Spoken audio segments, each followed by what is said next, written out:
Bienvenue sur Esprit Zen. Et si chaque matin, tu pouvais te réveiller avec la conscience que ton bonheur ne dépend pas de l'attachement aux autres, mais de la paix que tu as cultivée en toi, imagine la liberté de ne plus chercher constamment l'approbation, la compagnie ou la validation extérieure pour te sentir complet.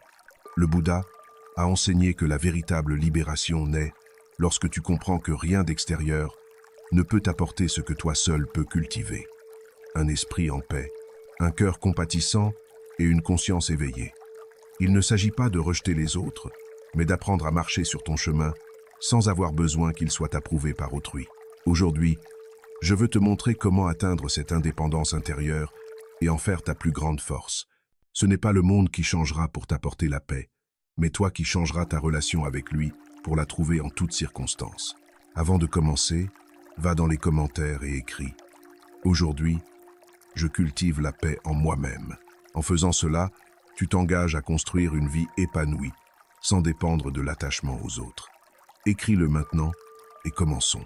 Chaque enseignement ouvre une porte, mais le dernier contient la clé de la véritable libération.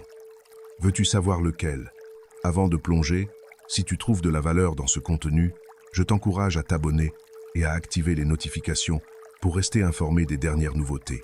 Allons-y. Chapitre « Comprendre que la solitude n'est pas une souffrance » est l'un des actes les plus libérateurs que tu puisses expérimenter. Nous vivons dans un monde qui nous pousse constamment à chercher la compagnie, l'approbation et la validation extérieure, comme si être seul était un signe d'échec ou le symptôme d'un manque. Pourtant, la solitude bien comprise n'est pas un vide à combler désespérément, mais un espace sacré où nous pouvons rencontrer notre vraie nature.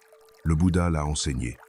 Celui qui sait être avec lui-même, sans agitation mentale, sans besoin constant de distraction, possède une liberté que rien ni personne ne peut lui enlever. Dans la solitude, des portes s'ouvrent que l'agitation superficielle maintient fermées. Sans le bruit extérieur, nous commençons à entendre notre véritable voix intérieure, celle qui se perd dans les conversations vides et les engagements sociaux inutiles. Nous découvrons nos aspirations authentiques, nous réfléchissons à nos actions, et surtout, nous apprenons à nous accepter tels que nous sommes. Les maîtres bouddhistes ont toujours recherché la solitude non comme une fuite, mais comme un laboratoire de transformation intérieure. La solitude est ce refuge, pas une condamnation. Remplir son temps avec des présences superficielles peut sembler une solution rapide au sentiment de vide, mais ce n'est qu'une distraction temporaire. Nous nous entourons de gens par habitude, par peur du silence, ou par crainte d'affronter nos propres questions. Cependant, ces compagnies éphémères apportent rarement une véritable connexion ou une croissance personnelle. Au final, nous restons encore plus insatisfaits, car le vide que nous cherchions à masquer est toujours là, attendant d'être affronté de manière authentique. Le Bouddha enseignait que nous ne devons pas dépendre de ce qui est impermanent pour trouver la paix. La compagnie des autres n'est pas toujours garantie, et baser notre bonheur sur quelque chose d'aussi instable, c'est construire sur du sable. Apprendre à être avec soi-même sans malaise est une compétence essentielle pour la pratique méditative et la vie quotidienne. Au début, le silence peut être dérangeant car il nous confronte à nos insécurités, à ces pensées que nous évitons depuis des années. Mais c'est précisément à ce moment-là que la transformation commence. Nous réalisons que nous sommes suffisants tels que nous sommes, sans besoin d'approbation extérieure. La solitude nous invite à réfléchir sur la relation que nous entretenons avec nous-mêmes. Si le silence nous rend anxieux, c'est peu. Être parce que nous n'avons pas cultivé un lien sain avec notre esprit et notre cœur. La bonne nouvelle, c'est que cette relation peut être renforcée à travers la méditation et la pleine conscience. Nous pouvons devenir notre propre compagnon bienveillant, quelqu'un avec qui dialoguer, se motiver et se corriger avec compassion quand c'est nécessaire. Valoriser sa propre compagnie comme précieuse et suffisante, c'est reconnaître qu'en solitude, nous restons entiers. Il ne nous manque rien pour vivre pleinement. La compagnie des autres peut enrichir notre vie, mais elle ne définit ni notre valeur, ni notre capacité à être en paix. Quand nous atteignons ce point, les relations cessent d'être une nécessité désespérée pour devenir un choix conscient. Cela nous donne la liberté de ne nous entourer que de ceux qui apportent quelque chose de positif, sans craindre de rester seul si quelqu'un s'en va. Les pratiquants bouddhistes voient la solitude comme un entraînement à l'autonomie intérieure. Apprendre à apprécier son propre temps permet d'affronter la vie avec plus de sérénité et moins d'attachement à ce qui est impermanent. Lorsque nous acceptons que la solitude n'est pas un manque, mais un processus d'approfondissement de la conscience, nous cessons de chercher compulsivement des distractions et commençons à construire une vie pleine de sens, qu'elle soit vécue en compagnie ou dans le silence. Le vrai pouvoir réside dans le choix conscient, pas dans le besoin. La solitude n'est pas une punition, c'est un privilège qui offre l'espace nécessaire pour cultiver la sagesse sans interférence. C'est l'atelier où se forge notre esprit, où se renforce notre pratique et où nous apprenons à vivre avec nous-mêmes avant de vivre avec les autres. Profite de cet espace, car c'est là que naissent l'indépendance émotionnelle et la paix durable. Si tu es prêt à transformer ta relation avec la solitude, écris dans les commentaires. Aujourd'hui, je décide que ma propre compagnie est suffisante et précieuse. Chapitre 2. En décidant de cultiver un esprit indépendant, tu fais un pas décisif vers la véritable liberté intérieure. Cela implique de te libérer des chaînes invisibles que les opinions des autres et la pression sociale imposent souvent. Nous vivons dans un monde où des voix extérieures tentent de dicter comment nous devons penser, agir et ressentir. Dès l'enfance, on nous habitue à chercher l'approbation des parents, des enseignants, des amis, des patrons. Sans nous en rendre compte, beaucoup de nos décisions sont façonnées pour répondre aux attentes des autres et non à nos valeurs les plus profondes. Le bouddhisme enseigne que cette dépendance émotionnelle nous rend prisonniers de quelque chose que nous ne pouvons jamais contrôler. La perception d'autrui. Le Bouddha rappelait que ta paix intérieure dépend de la qualité de tes pensées. Et ces pensées doivent naître de ta propre réflexion, non d'une validation extérieure constante. Un esprit indépendant ne se laisse ni séduire par les applaudissements, ni ébranler par les critiques. Il maintient son cap, car il sait que la boussole intérieure, guidée par la sagesse et la compassion, est plus fiable que n'importe quelle opinion passagère. Prendre des décisions basées sur les enseignements du Dharma, plutôt que sur la pression sociale, demande du courage. Il est facile de se laisser emporter par le courant, de suivre les modes, de répéter ce que les autres disent ou d'agir pour éviter le jugement. Ce qui est difficile, c'est de s'arrêter, de méditer et de décider en fonction de ce que tu juges juste selon ta pratique et ta compréhension, même si cela signifie aller à contre-courant. Les maîtres zen enseignaient que nous ne devons pas tant nous soucier de ce que les gens pensent de nous, mais de savoir si nous agissons selon la voie noble. Cela implique de développer un discernement solide qui ne vacille pas à chaque changement d'opinion publique. La pratique méditative est un terrain d'entraînement pour cette force mentale. Un esprit qui a besoin de compagnie constante pour se sentir en sécurité sera rarement indépendant. Entraîner son esprit à rester ferme dans la solitude, c'est apprendre à se soutenir sur ses propres fondations, sans l'appui immédiat des autres. La solitude n'est pas un ennemi, mais un espace pour renforcer ses convictions et corriger son cap si nécessaire à travers l'introspection et la méditation.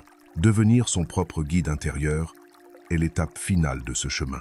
Cela ne signifie pas s'isoler ni refuser d'écouter, mais avoir la capacité de prendre des décisions sans dépendre aveuglément des conseils d'autrui. Cela veut dire que tout en valorisant les opinions des autres, tu as le dernier mot sur ce que tu fais.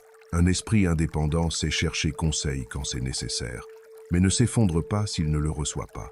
Il fait confiance à sa propre sagesse, à son expérience méditative et à sa capacité à apprendre de ses erreurs avec compassion. Construire cette force demande une pratique constante.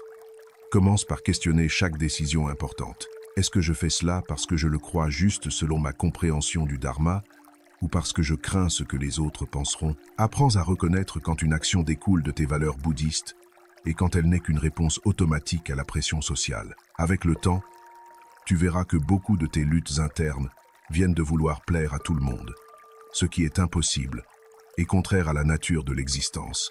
Quand ton esprit n'est plus influencé par le besoin d'acceptation, tu découvres une liberté que peu de gens connaissent.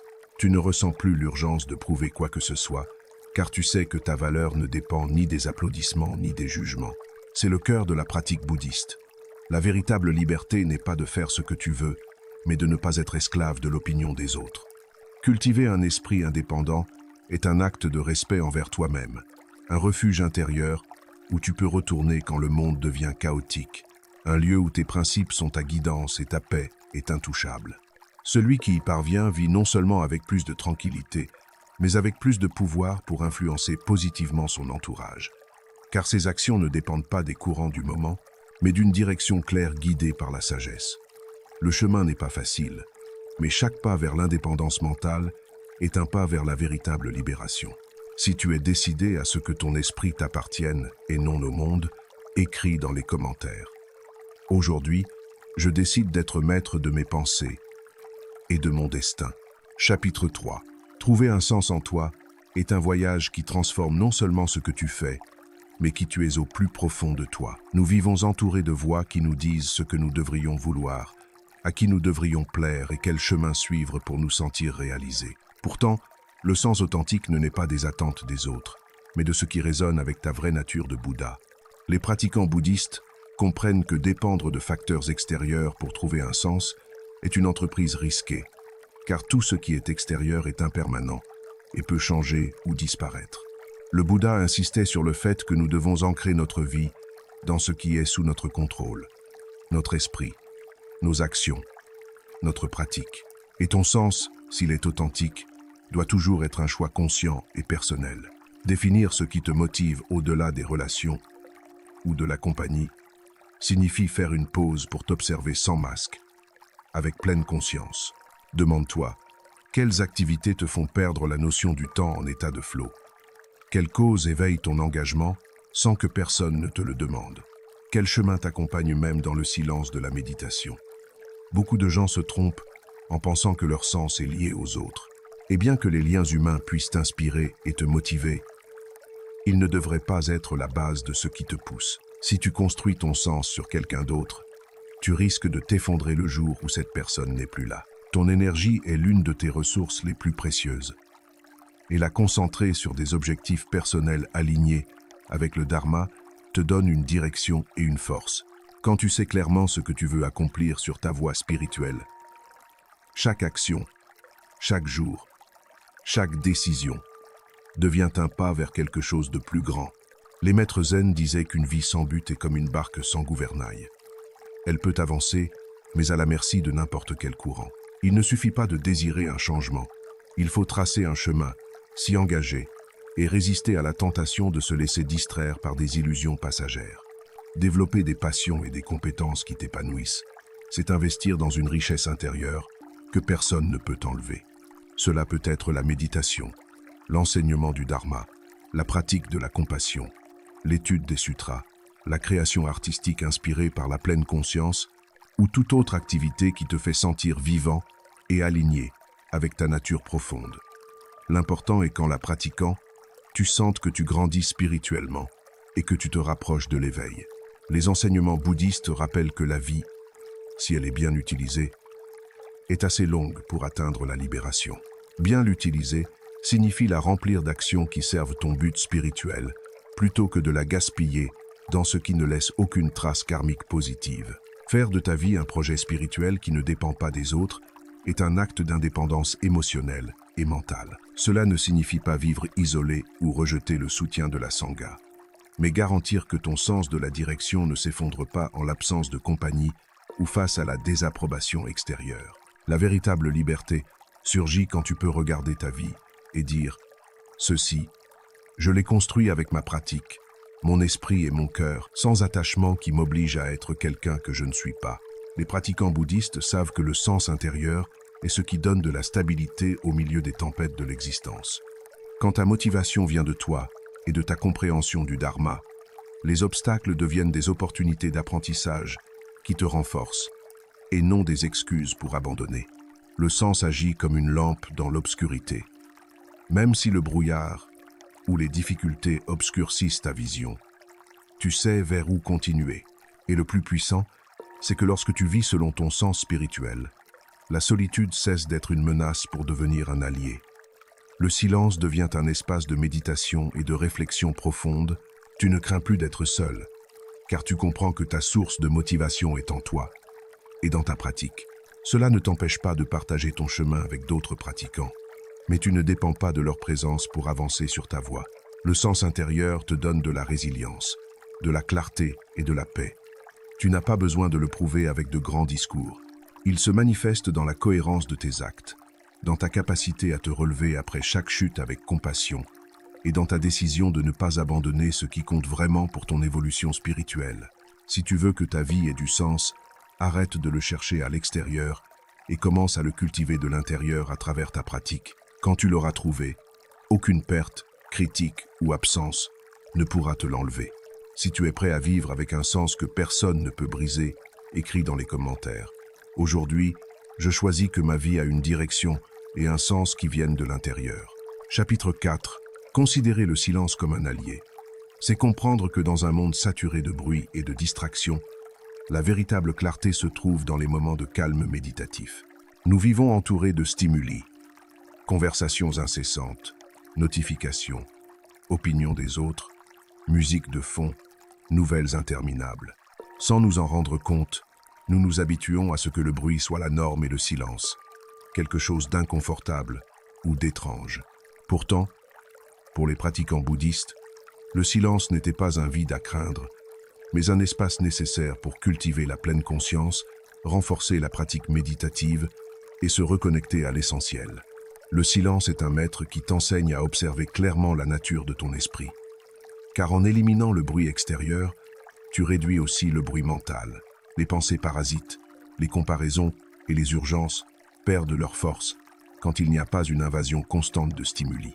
Le Bouddha enseignait que l'esprit a besoin de moments de retraite, non pour fuir le monde, mais pour revenir à sa vraie nature.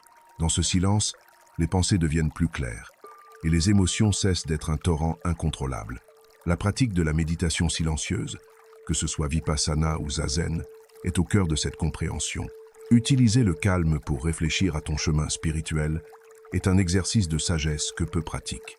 La plupart vivent en réagissant à ce qui se passe sans s'arrêter pour évaluer si leurs actions quotidiennes sont alignées avec le noble sentier octuple.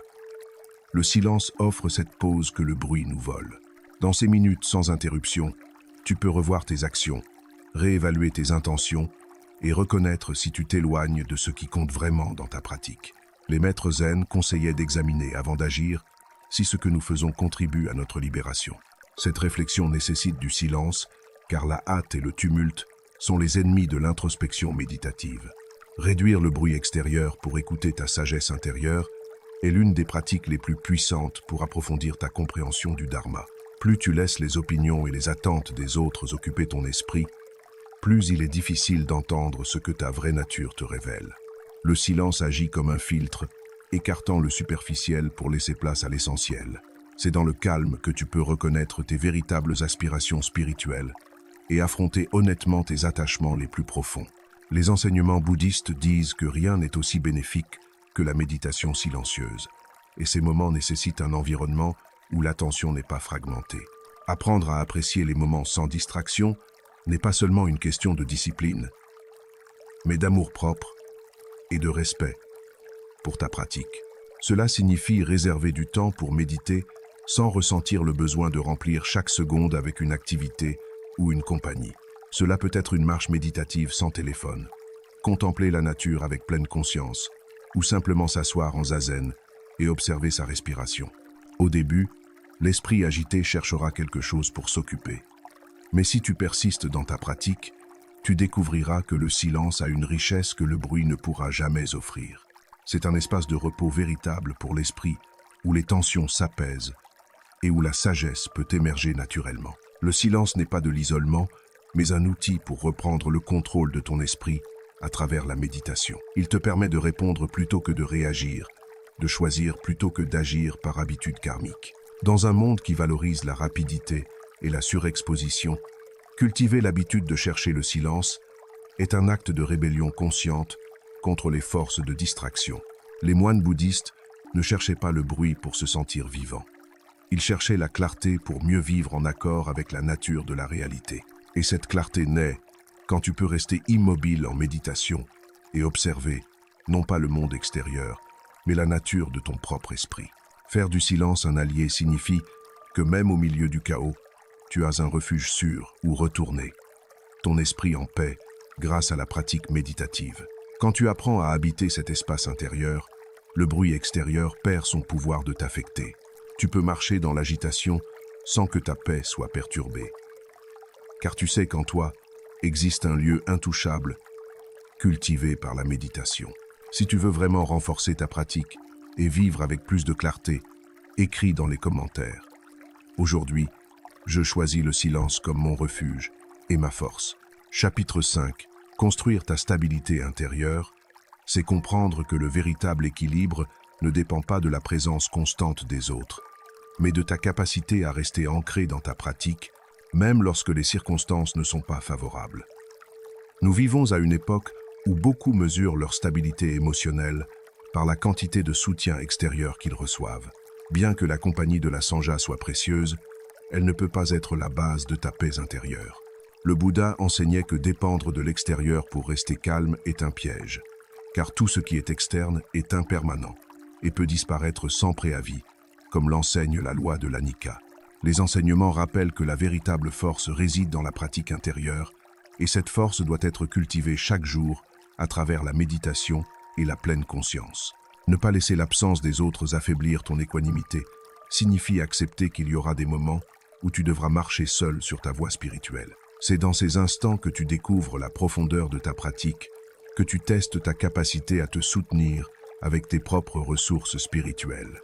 Si ton bien-être dépend de la présence constante de quelqu'un, tu te rends vulnérable à la fragilité de ce que tu ne contrôles pas. La stabilité intérieure naît quand tu es capable d'avancer avec dignité et clarté, même dans la solitude, sans que cela te prive de ta motivation spirituelle. Pratiquer la résilience face à la solitude, c'est apprendre à voir l'absence non comme un vide, mais comme une opportunité de deepening ta pratique méditative. Une solitude bien gérée peut devenir le meilleur dojo pour ton esprit, un lieu où tu te confrontes à toi-même et en sors plus fort spirituellement. Les maîtres zen disaient que ce ne sont pas les événements qui nous perturbent, mais la manière dont nous y réagissons selon nos attachements. La résilience ne consiste pas à éviter la douleur ou l'inconfort, mais à utiliser ces expériences pour cultiver la sagesse et la compassion. Chaque fois que tu traverses un moment difficile sans perdre ton équanimité, tu renforces ta structure intérieure, te préparant ainsi à des défis plus grands sur le chemin de l'éveil. Apprendre à te réconforter, sans dépendre d'autrui, est une compétence qui décuple ta liberté spirituelle. Cela signifie savoir identifier tes propres besoins et y répondre par des pratiques concrètes. Méditer, faire des prosternations, marcher en pleine conscience, prendre soin de ton corps comme un temple, réfléchir à tes progrès sur la voie. Tu n'attends pas que quelqu'un vienne te sauver de tes jours sombres. Tu assumes le rôle de ton propre refuge, comme le Bouddha nous l'enseigne. Sois une lampe pour toi-même. Les enseignements rappellent que la plus grande preuve de force spirituelle est d'être suffisant pour soi-même, non par orgueil, mais par sagesse. Quand tu y parviens, les relations cessent d'être un refuge obligatoire pour devenir des expressions de méta, d'amour bienveillant partagé librement. Accepter que les émotions fluctuent, mais que ton centre doit rester stable à travers la pratique, c'est comprendre l'enseignement de l'impermanence. Tu ne te sentiras pas toujours pareil. Et c'est normal, selon la loi de l'Anicca. Il y aura des jours pleins d'énergie et de motivation, et d'autres de fatigue ou d'incertitude.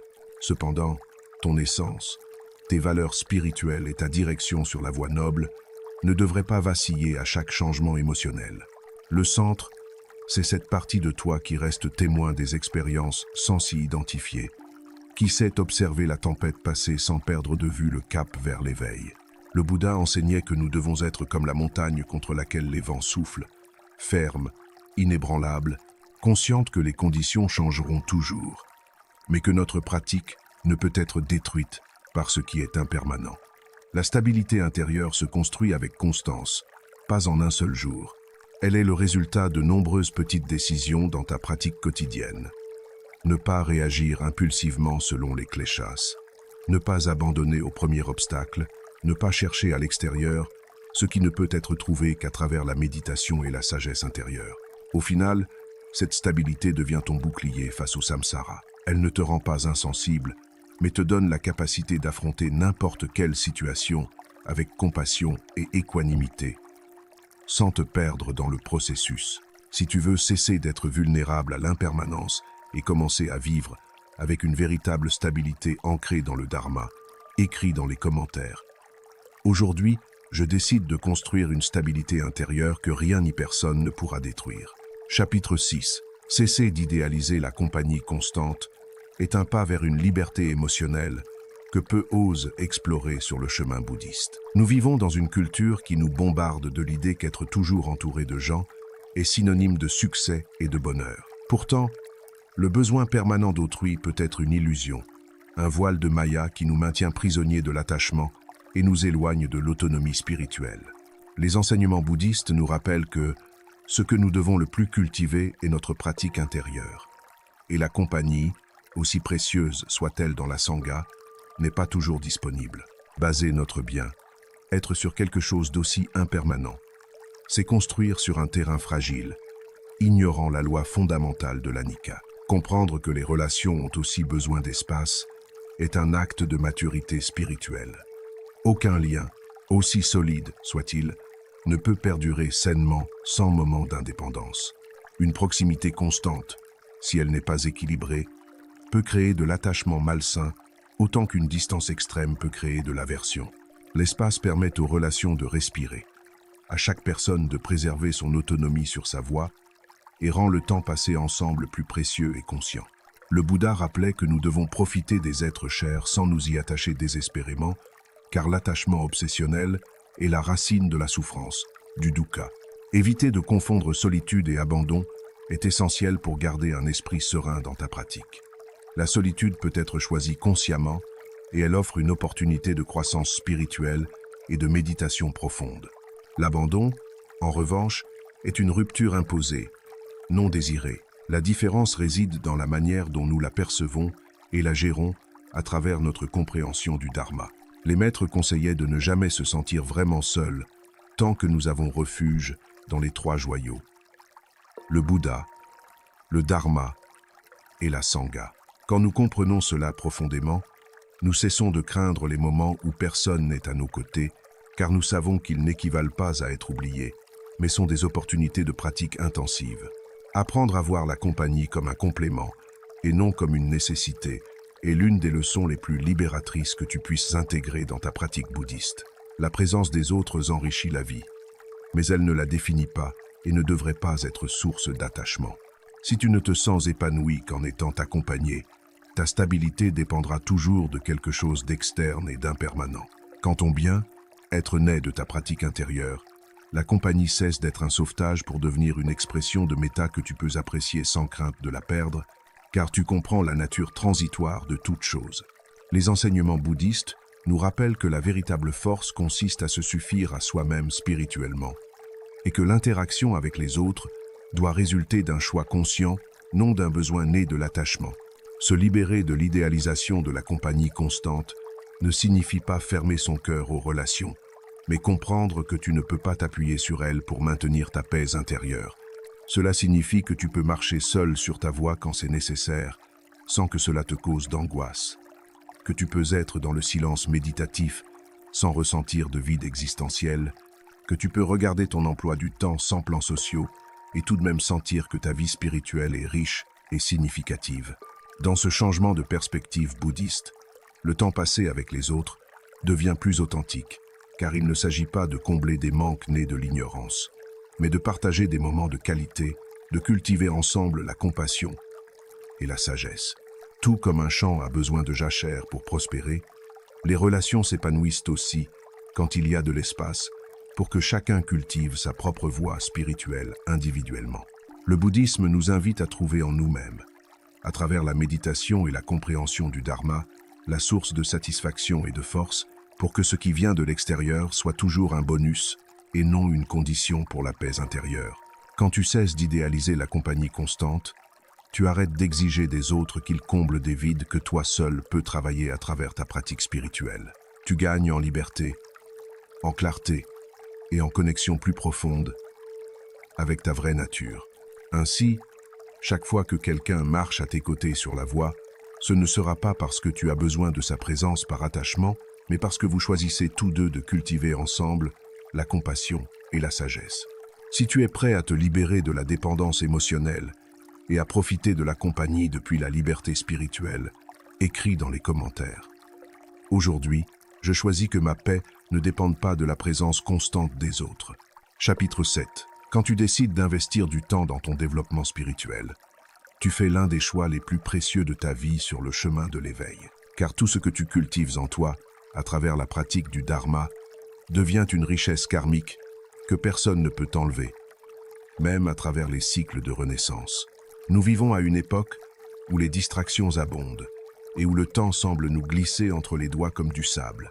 Pourtant, les pratiquants bouddhistes comprennent que la clé d'une vie qui mène à la libération réside dans l'utilisation intentionnelle de ce temps précieux, en le consacrant à ce qui nourrit l'esprit, développe la sagesse et cultive la compassion.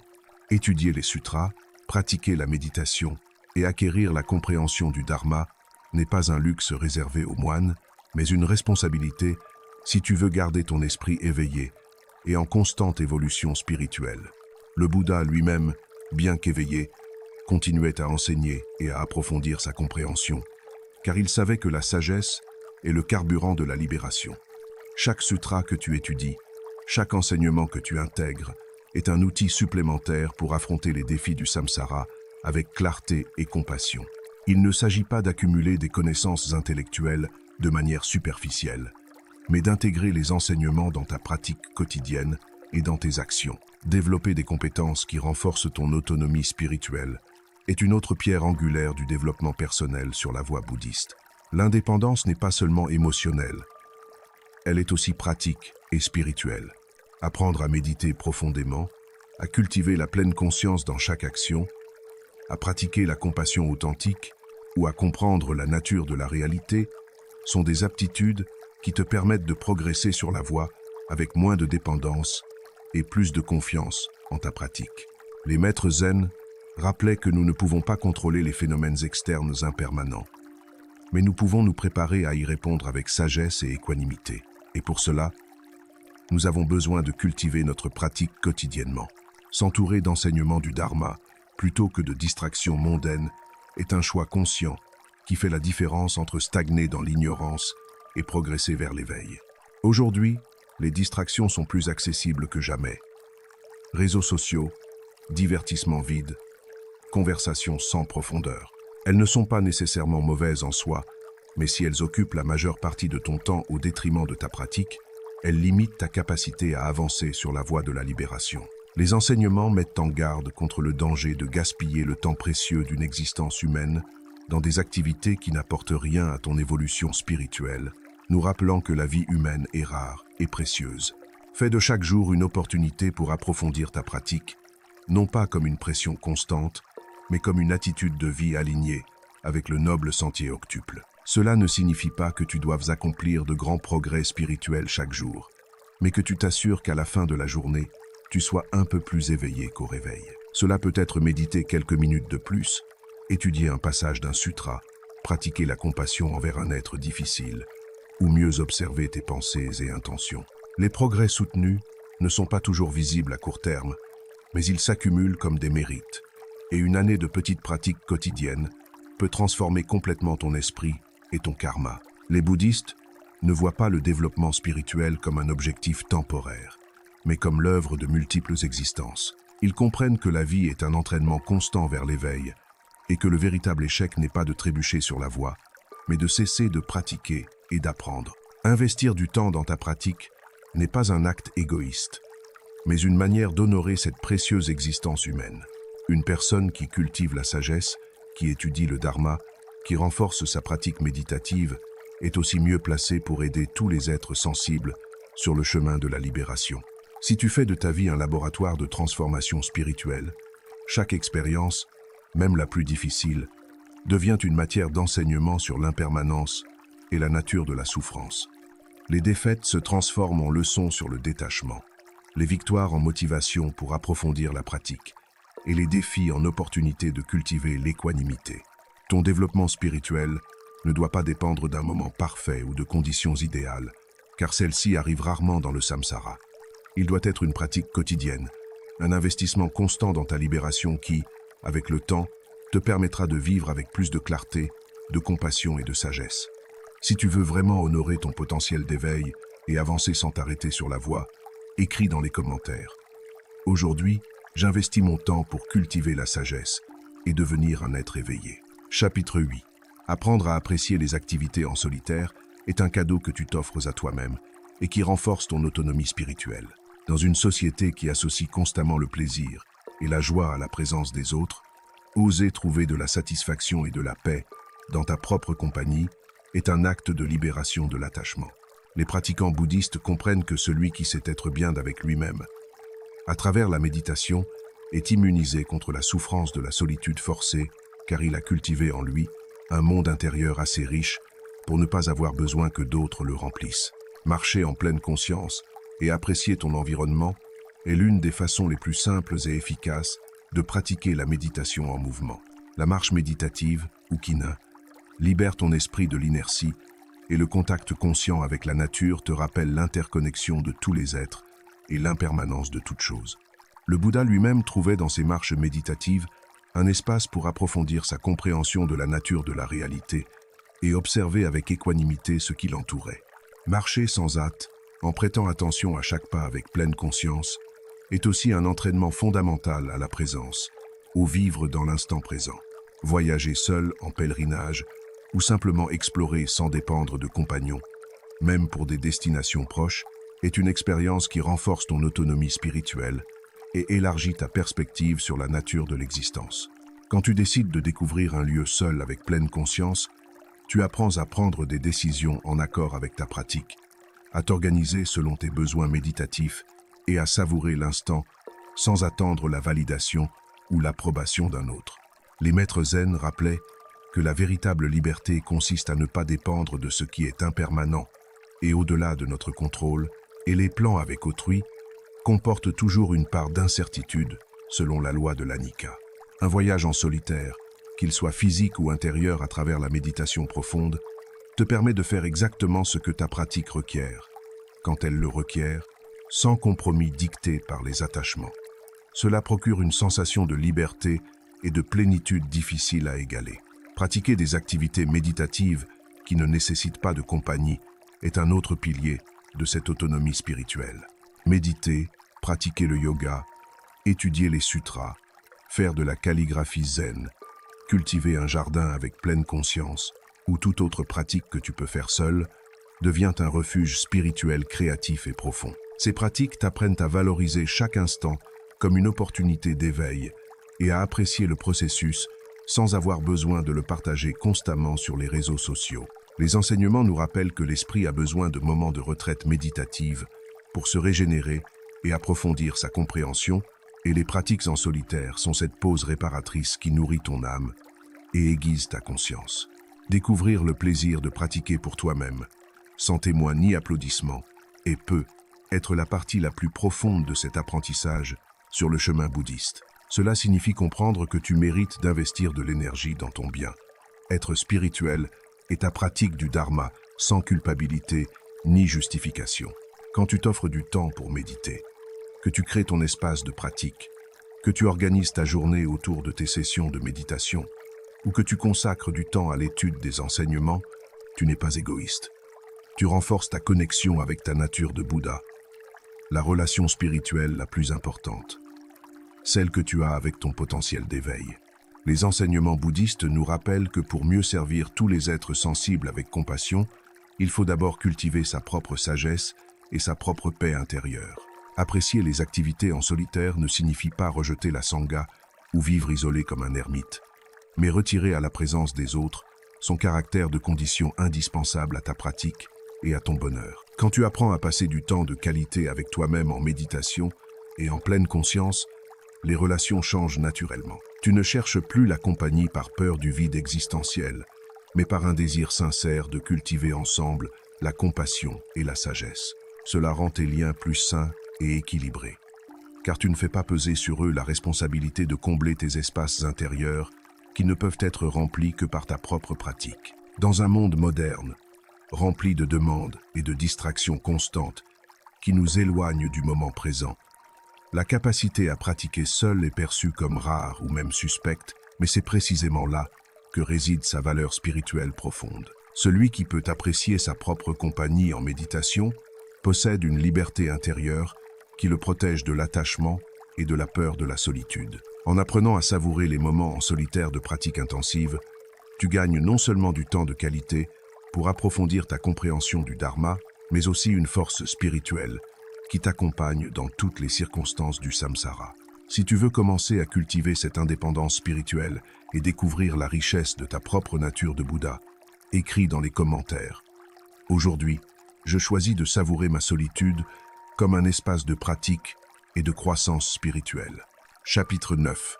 Maîtriser l'art de l'autonomie spirituelle, c'est prendre le contrôle de ta progression sur la voie, en cessant d'attendre que d'autres résolvent ce qui est de ta responsabilité karmique. Dans un monde où il est courant de chercher un refuge auprès des gens, des institutions ou des circonstances favorables, les enseignements bouddhistes nous rappellent que la véritable libération s'atteint quand tu peux progresser sur ta voie sans dépendre de conditions extérieures impermanentes. Le Bouddha affirmait clairement « Sois une lampe pour toi-même ». Et cette autonomie grandit lorsque tu es capable d'agir sur ta voie avec détermination et responsabilité karmique. Apprendre à résoudre tes obstacles spirituels sans attendre d'être sauvé par un maître ou par des conditions parfaites implique d'affronter les défis avec une mentalité proactive ancrée dans la pratique. Il ne s'agit pas de refuser les enseignements ou les conseils de la Sangha, mais de ne pas en faire une dépendance constante qui t'empêche de développer ta propre sagesse. Quand tu as confiance en ta capacité à trouver des solutions à travers ta pratique méditative et ta compréhension du Dharma, ta créativité spirituelle et ta résilience se renforcent naturellement. Les maîtres zen enseignaient que nous ne devons pas gaspiller notre énergie à attendre que les conditions du samsara deviennent parfaites, mais nous adapter et agir selon ce qui est sous notre contrôle. Notre esprit, nos intentions, nos actions. L'autonomie spirituelle t'oblige à chercher des solutions dans le Dharma, pas des excuses dans le karma, et c'est l'une des plus grandes forces que tu puisses développer sur la voie de l'éveil.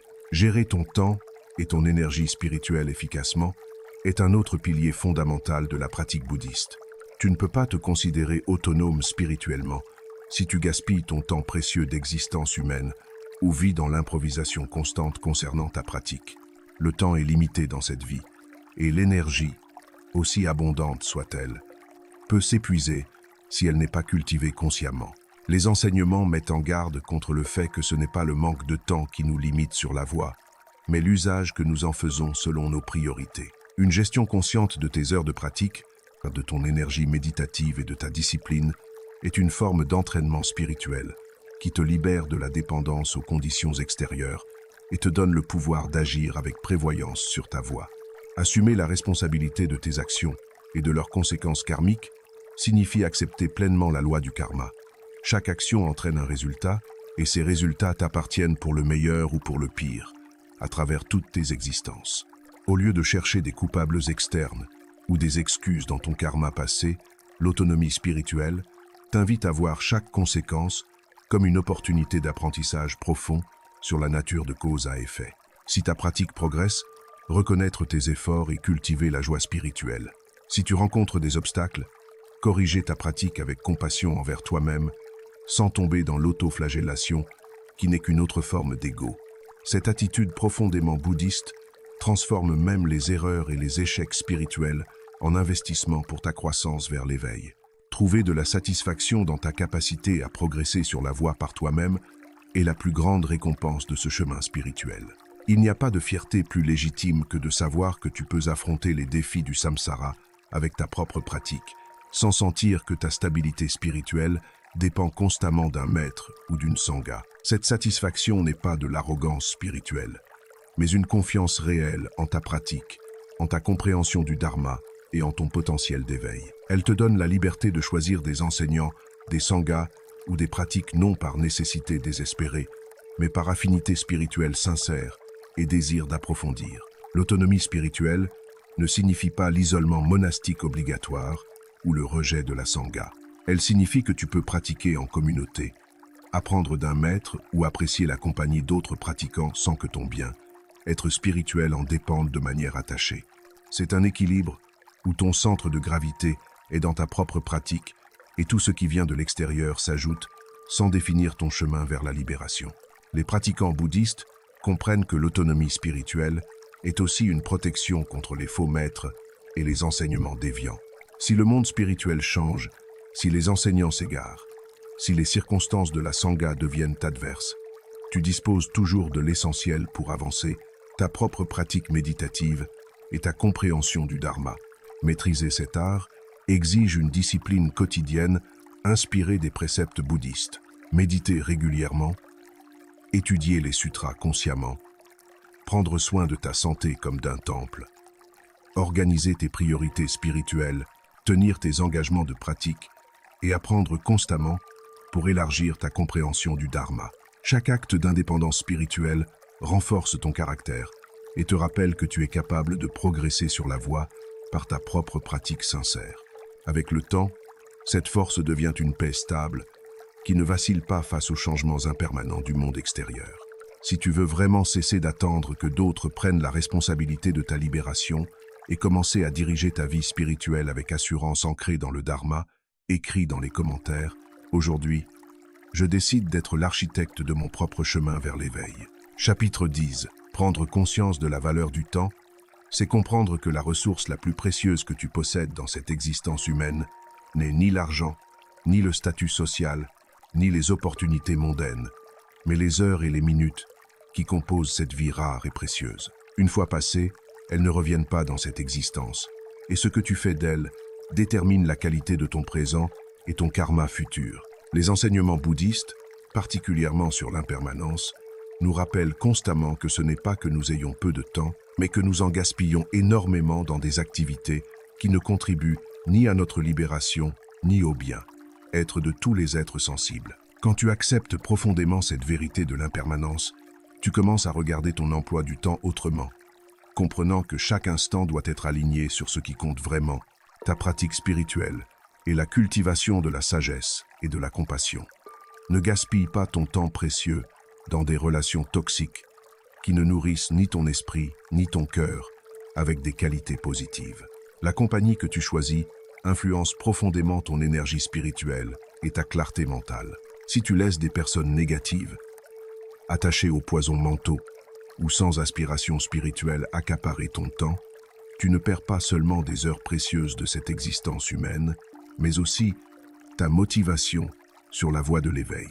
Le Bouddha conseillait d'éviter ceux qui détournent ton attention de ta pratique et de la voie de la libération, car cette vie humaine est trop rare et trop courte pour la gaspiller dans ce qui ne contribue pas à ton évolution spirituelle ou au bien. Être de tous les êtres. Utilise ton temps pour des activités qui comptent vraiment sur le chemin, celles qui ajoutent de la valeur à ta vie spirituelle et te rapprochent de l'éveil.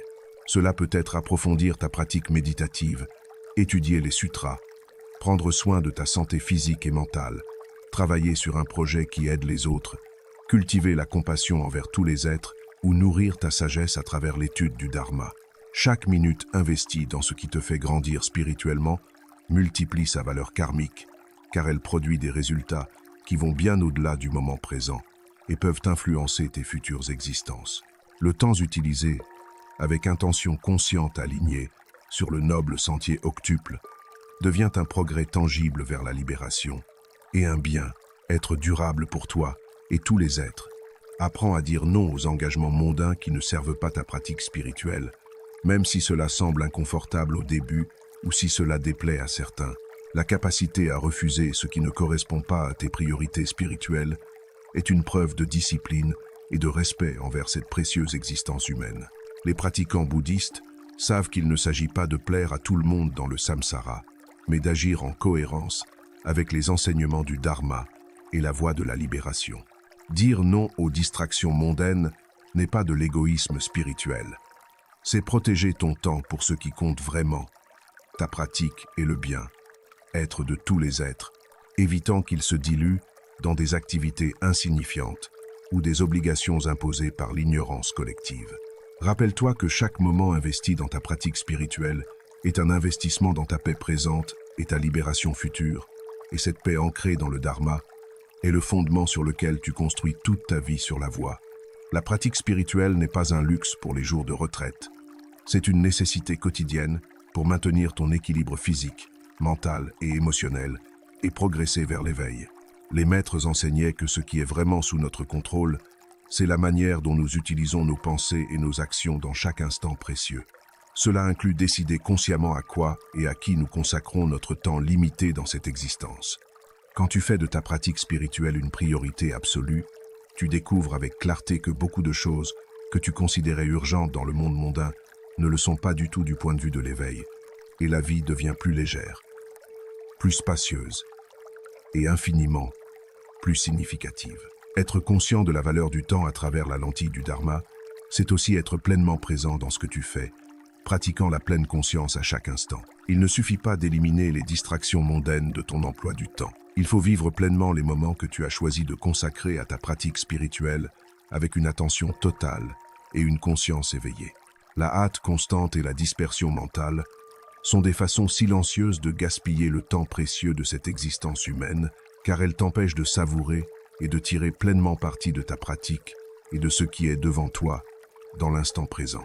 Le temps dans cette vie est limité et impermanent, mais bien géré avec sagesse. Il s'étend infiniment en qualité spirituelle. Il est tout à fait possible de vivre plus pleinement et de progresser davantage spirituellement en quelques années de pratique intensive, avec intention claire que de passer des décennies distraits dans le samsara, sans direction vers l'éveil. Les pratiquants bouddhistes ne mesurent pas leur vie par sa durée en années, mais par sa profondeur spirituelle, son intensité de pratique et son sens aligné sur la libération de tous les êtres.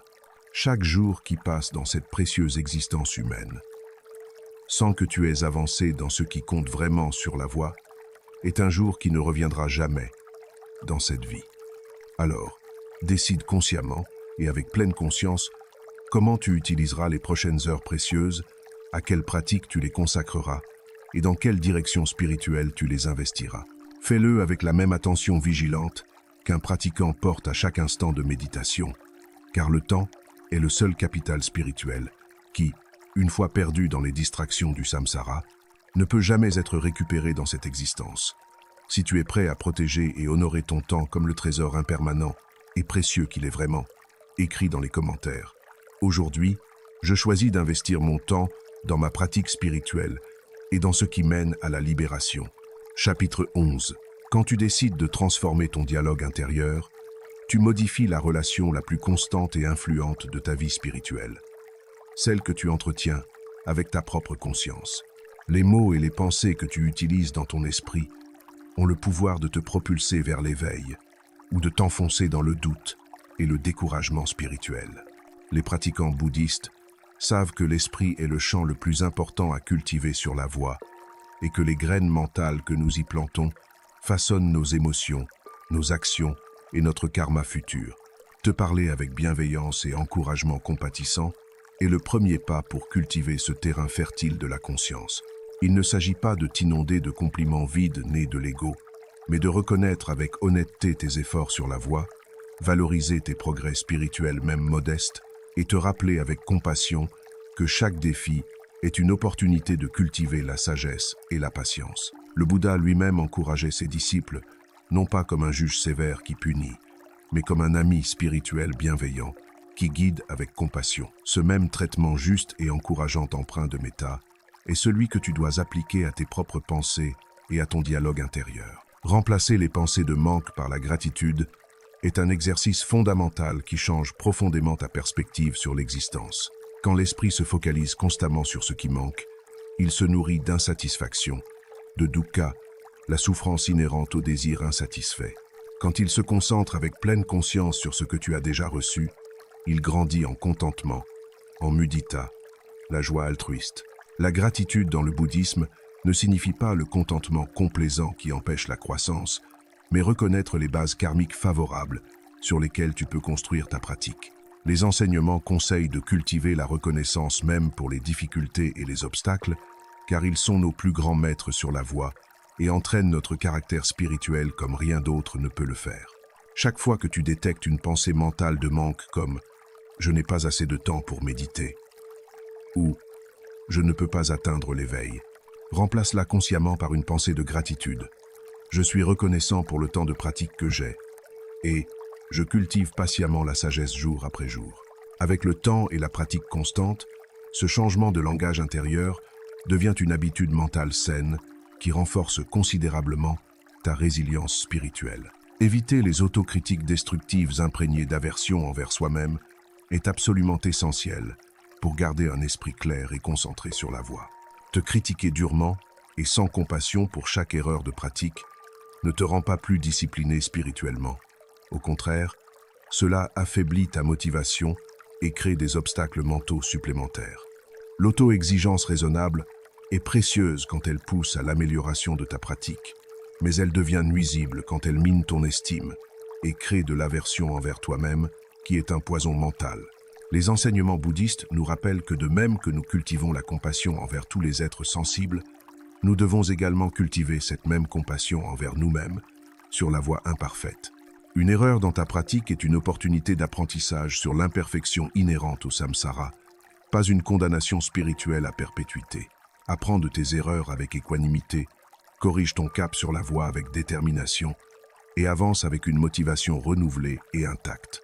Renforcer ta confiance spirituelle avec des affirmations positives ancrées dans le dharma est un acte d'entraînement mental conscient, une forme de méditation active. Ce n'est ni de la pensée magique, ni de l'optimisme naïf qui nie la réalité du dukkha. C'est une programmation consciente et intentionnelle de ton esprit, selon les enseignements bouddhistes. Quand tu répètes avec conviction des phrases qui consolident ta nature de Bouddha et ta capacité à progresser sur la voie, ton esprit les enregistre progressivement comme des vérités et agit naturellement en conséquence. Des affirmations comme « J'ai la capacité de cultiver la sagesse, ma discipline méditative me rapproche de l'éveil » ou « Ma vraie nature est pure et éveillée » ne sont pas de simples mots vides. Ce sont des rappels puissants que tu possèdes déjà en toi, dans ta nature de Bouddha, tout ce qu'il faut pour progresser sur la voie de la libération. Les pratiquants bouddhistes ont toujours utilisé la répétition de mantras et de phrases inspirantes pour les ancrer profondément dans l'esprit, comme un méditant s'entraîne quotidiennement pour que la pleine conscience devienne naturelle et spontanée au moment où elle est nécessaire. Transformer ton dialogue intérieur ne signifie pas ignorer la réalité du dukkha ou nier les difficultés inhérentes à l'existence dans le samsara, mais choisir une approche mentale empreinte de compassion qui te maintient fort spirituellement face aux défis de la voie. Les pensées sont comme des graines karmiques. Si tu sèmes constamment le doute spirituel et l'autodénigrement, tu récolteras inévitablement l'insécurité et le découragement sur la voie. Si tu sèmes avec sagesse le respect de toi-même et la gratitude pour ta pratique, tu récolteras naturellement le calme mental et la détermination spirituelle. Ton esprit est l'endroit où tu vis 24 heures sur 24, dans chaque instant de cette existence précieuse, faisant un lieu agréable et propice à la pratique spirituelle, où il fait bon résider en pleine conscience. Chaque fois que tu remarques que ton dialogue intérieur penche vers la critique destructrice ou le pessimisme spirituel, arrête-toi immédiatement, prends une respiration consciente et demande-toi avec honnêteté: parlerai-je ainsi à un compagnon de pratique spirituelle que je veux sincèrement aider à progresser sur la voie? Si la réponse est non, change immédiatement de ton, change les mots, change l'intention sous-jacente vers plus de méta. Cette pratique constante de vigilance mentale et de correction bienveillante renforce profondément ta résilience spirituelle et fait de toi ton propre allié le plus précieux sur la voie, plutôt que ton principal obstacle. Avec le temps et la pratique assidue, tu remarqueras que les défis spirituels ne t'abattent plus comme avant, car ton esprit, au lieu de t'attaquer avec aversion, te soutient désormais avec compassion et sagesse. Transformer ton dialogue intérieur, c'est en essence un acte de leadership spirituel personnel. C'est toi qui diriges consciemment tes pensées vers le type de vie éveillée que tu veux manifester. Si tu es prêt à cesser d'être ton critique intérieur le plus dur pour devenir ton ami spirituel le plus bienveillant et compatissant, écris dans les commentaires. Aujourd'hui, je choisis de me parler avec respect, gratitude et force compassionnée pour continuer à avancer sur la voie. Chapitre 12.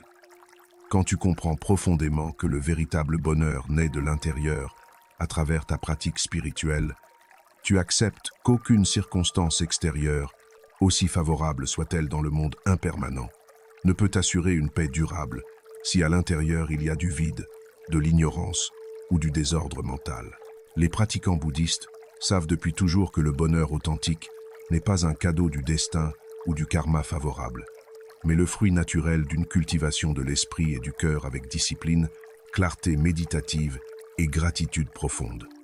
Le Bouddha rappelait clairement que ton contentement et ta paix dépendent entièrement de la qualité de tes pensées et de ta compréhension de la réalité, car tout ce que tu ressens dans ton expérience passe d'abord par le filtre de ton interprétation mentale.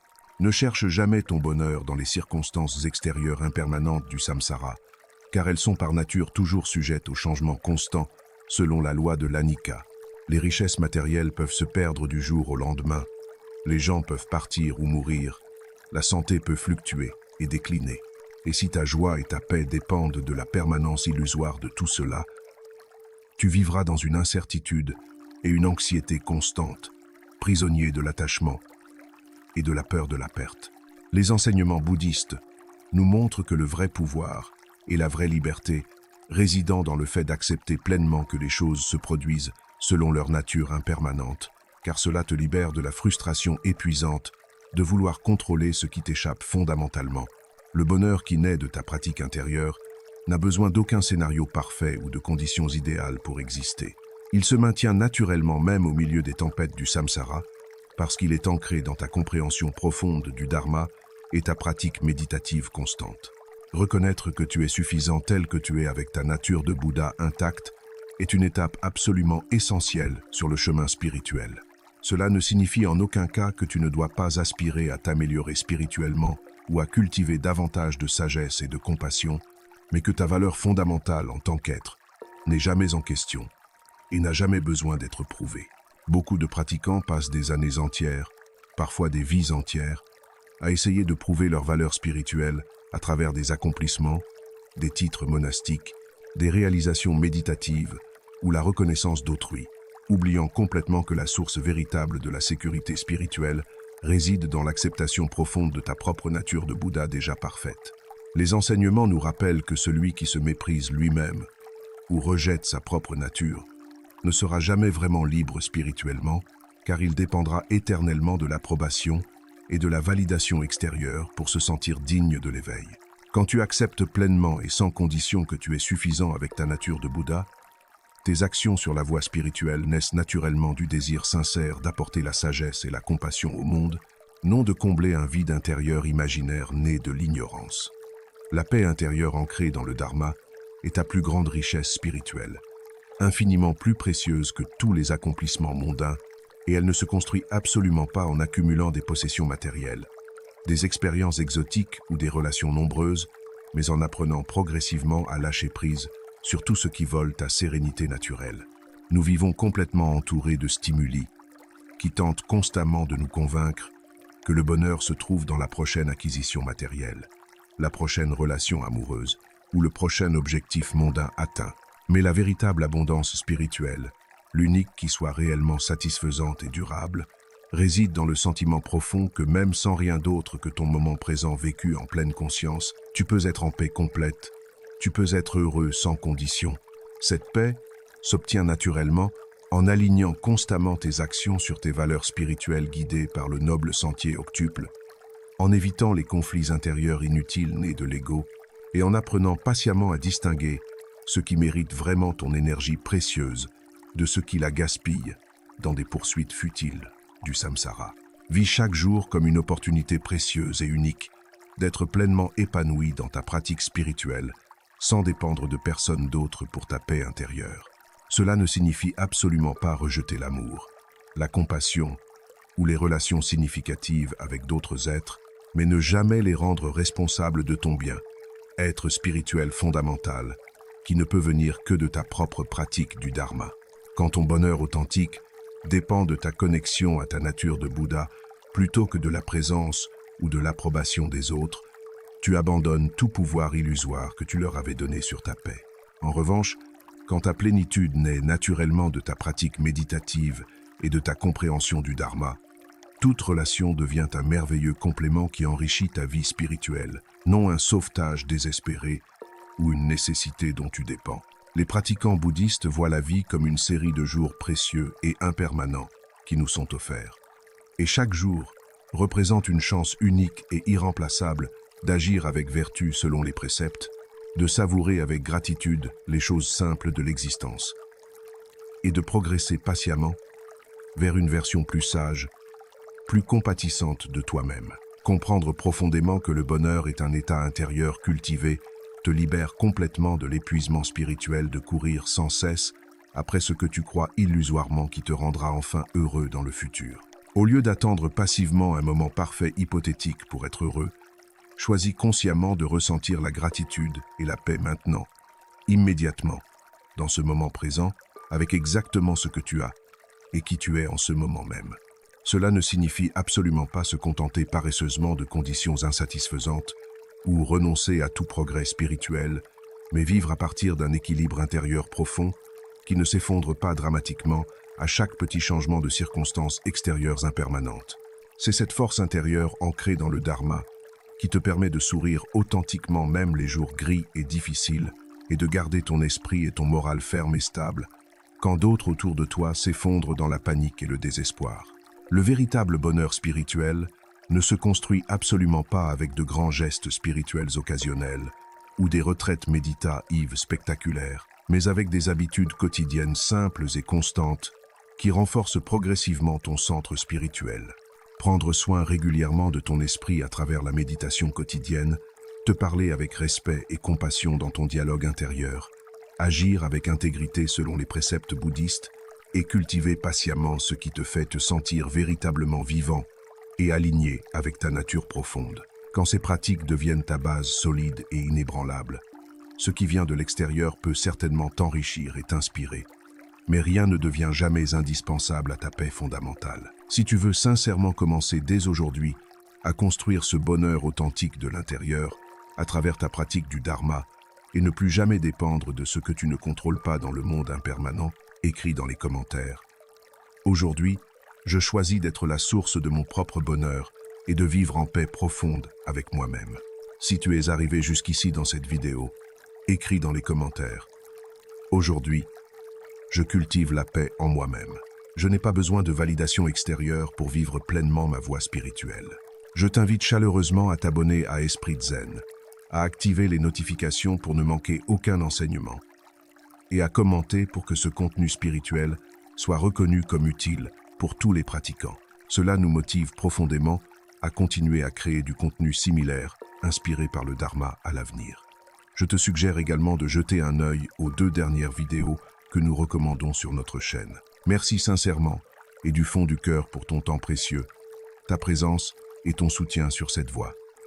À très bientôt pour notre prochaine exploration spirituelle ensemble. Celui qui trouve refuge en lui-même est véritablement libre.